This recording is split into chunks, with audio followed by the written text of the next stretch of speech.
The difference between mixing and mastering.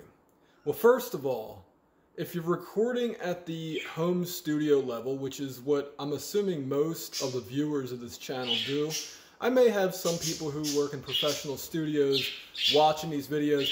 Oh my goodness, the parakeets. Do not buy birds. If you do home studio recording, do not buy birds. Or get birds off the streets. Anyway, mixing and mastering. When you are recording in a professional level studio, you have a large variety of microphones to choose from. You may have a variety of instruments to choose from. And, you know, you can get the sound that you desire. Okay? That's the advantage of working in a professional music studio. However, at the home studio level, you may need to do sample replacement. You may need to do microphone conversion with a program like IK Multimedia's Mic Room or Lava from Acoustica Audio. Antares, who makes Auto-Tune, also made a mic modeling program. Slate VS, what's it called? The Virtual Microphone System, I think VMS. Anyway, there's different ones out there. And as far as sample replacement, drum replacement, Slate Digital's Trigger, or Steven Slate Drums Trigger is a big one. And there's different kinds of replacement you can do, MIDI instruments.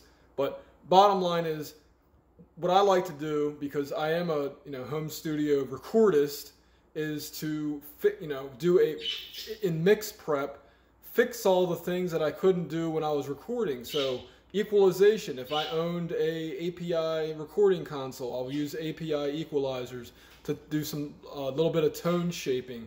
If I owned a distressor compressor, I would do some light compression going in before recording to the analog to digital converter. These are all things that I would do if I had a $250,000 studio. But because I don't, I do it during what I call the mix prep phase. Mix prep, I also can reduce noise. I can fix if there was any clipping, different issues like that. Mixing, on the other hand, is when you enhance what has been recorded. Now, again, because I have a home studio and I don't have equalizers, I don't have compressor. Well, I do have one compressor, two compressors to use on the way in, but I don't have professional level equalizers like a Neve, like an API, like a Pultec. And so I'll do that during mix prep, and then when I'm quote unquote mixing in the box, I'll use plugins straight up, or during mix prep I'll use Access Analog, which is real hardware, or Mix Analog. These birds are so annoying, I swear to goodness. Okay. So, after I use the analog equipment on Access Analog or Mix Analog during the mix prep phase, I then can go on and mix with just plugins, because at that point I really don't want to be introducing any hardware into the fray. Now, if I had the hardware, I would probably put an SSL bus compressor or something similar on the mix bus, but I wouldn't use any other analog equipment besides that. Maybe an equalizer, maybe, but that's a big maybe. But during mixing, I prefer 100% digital, okay? So, also during mix prep, I would use something like Acoustica Dove or Oik Sound Soothe. There's another plugin and I can't think of right now. But all that stuff gets done during mix prep. But anyway, mixing is enhancing all the individual instruments, the tracks that you record, and then also the buses get used. And also, key thing that you're not going to hear on a lot of other audio channels is automation. Automation separates the men from the boys from the men.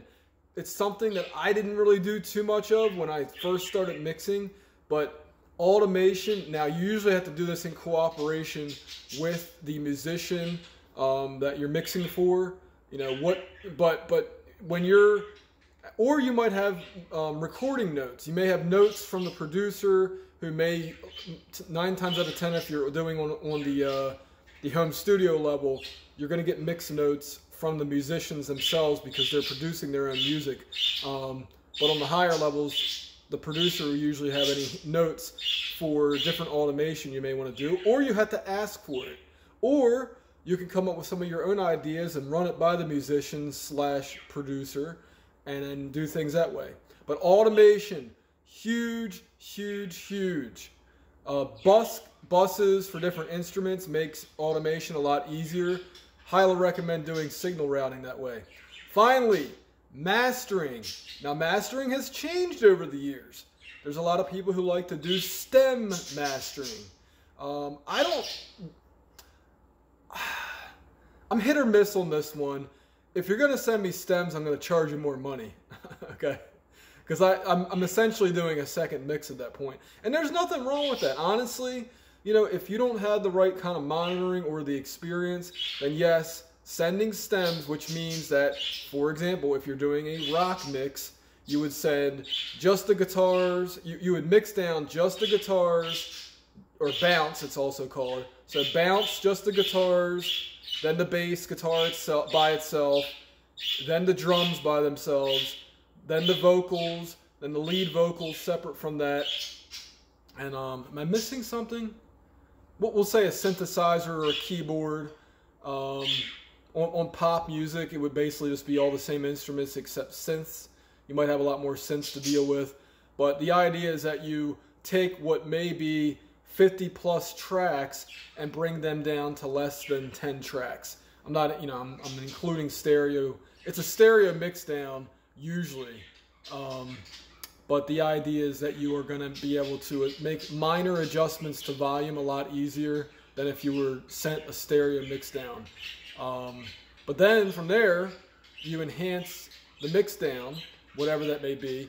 And if you're mastering for an EP or an album, you try to match the tonal characteristics of that. The bird stopped talking. It kind of confused me for a second.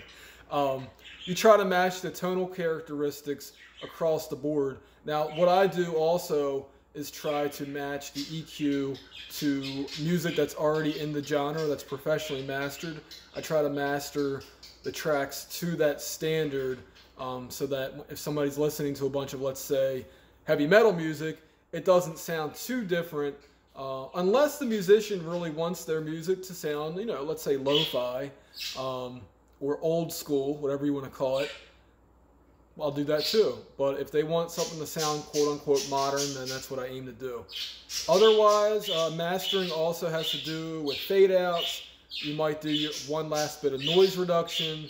You also you time out the tracks. Again, sequencing is a huge deal with mastering. Again, you're going to have to cooperate with the musicians or the producer on that one. Whoever's paying the bills, essentially, has the final say, in my opinion anyway. So that's about it. That's my thoughts on mixing, mastering, recording, mix prep. There's a lot more to